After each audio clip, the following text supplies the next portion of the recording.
এবার আইনের উপরে একদম এতদিন পর্যন্ত পোকামাকড়গুলো আমার শরীর থেকে বস্তু খেয়েছে, আমার কোরআন করতে ছিল না।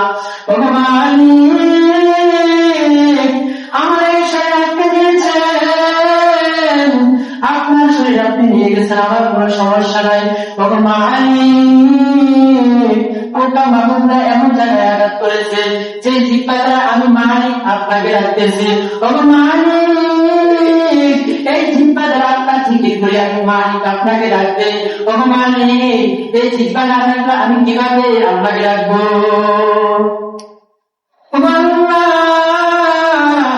আপনি আমাকে সুস্থ করার প্রয়োজন নাই, আমার টাকা পয়সার কিছুই প্রয়োজন নাই, আমার কিছুই প্রয়োজন নাই, আপনি শুধু আমার জিব্বাটাকে সুস্থ রাখেন।